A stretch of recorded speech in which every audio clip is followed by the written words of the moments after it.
Ce dimanche 5 novembre, Gabriel Attal était l'invité du portrait de la semaine de la journaliste Audrey Crespo-Mara dans 7 à 8. Pendant cet entretien intimiste, le ministre a dévoilé avoir annoncé son homosexualité à son père sur son lit de mort en 2015. De rares confidences. Ce dimanche 5 novembre, Gabriel Attal était le portrait de la semaine de la journaliste Audrey Crespo-Mara dans 7 à 8. À cette occasion, le ministre de l'Éducation nationale et de la jeunesse s'est confié à propos de l'harcèlement qu'il a vécu au collège à propos de son orientation sexuelle et qui a malheureusement perduré bien après son arrivée au gouvernement. Je pense que c'était sur une orientation sexuelle supposée à l'époque, puisque moi, je n'en parlais pas autour de moi. Si est une souffrance. Et je crois que le pire, si est quand on a le sentiment que cette souffrance n'aura pas de fin, a-t-il confié. Son harceleur a continué de s'en prendre à lui lors de son arrivée au gouvernement en 2018, publiant sur les réseaux sociaux des messages à propos de son homosexualité ou encore dans un livre.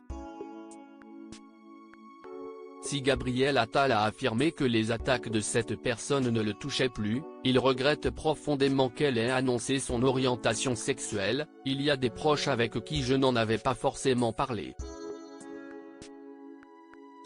Il y avait une forme d'incursion dans mon intimité. Il a cherché à l'utiliser pour me salir. Gabriel Attal dévoile que son harceleur a instrumentalisé la mort de son père contre lui. Cette personne a d'ailleurs affirmé dans son livre que la relation entre Gabriel Attal et son père s'était brisée lorsqu'il lui a annoncé son homosexualité. Ce qui a été le pire, c'est qu'il a écrit que j'étais soulagé de la mort de mon père. C'est-à-dire que même la mort de mon père, ce qui est quand même l'une des choses les plus terribles qui vous arrivent dans la vie quand vous perdez un parent, même ça, il a cherché à l'utiliser pour me salir, a-t-il expliqué, et de poursuivre, et ça, je pense que c'est ce qui a été le plus violent. Le ministre a ensuite dévoilé qu'il a annoncé son homosexualité à son père sur son lit de mort, peu de temps avant qu'il succombe à son cancer en 2015. Je lui en ai parlé au moment de sa mort. Je m'étais toujours dit, j'en parlerai à mes parents le jour où je serai amoureux. Et je suis tombé amoureux. Puis, est arrivé le moment. Je le retardais un peu forcément.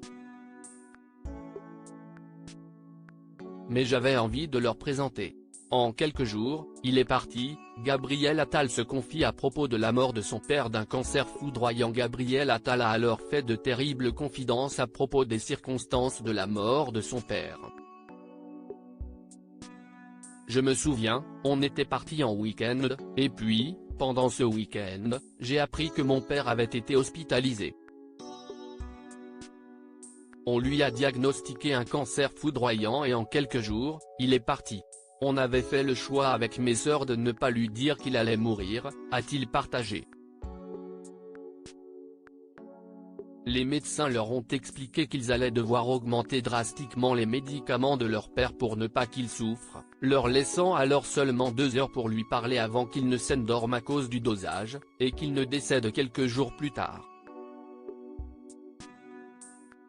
Et là, j'avoue que j'ai eu un énorme dilemme. D'un côté, je me suis dit qu'il y avait une forme de non-dit depuis des années, parce que j'avais 26 ans et qu'il l'avait compris. Et de l'autre, j'étais terrifié à l'idée de sa réaction. Je me suis dit s'il réagit mal, je n'ai pas envie de passer ma vie avec ce souvenir de ces derniers moments avec mon père, a-t-il confié, et de conclure, j'ai fini par me lancer. Je lui ai dit, papa, je suis tombé amoureux d'un garçon. Et là, il m'a souri et il m'a dit, enfin, tu m'en parles. Tout le reste n'a aucune importance à côté de l'amour. Son père se faisait même une joie de rencontrer son petit ami, une chance qu'il n'aura finalement jamais eue, puisqu'il est malheureusement décédé le lendemain de cette confession.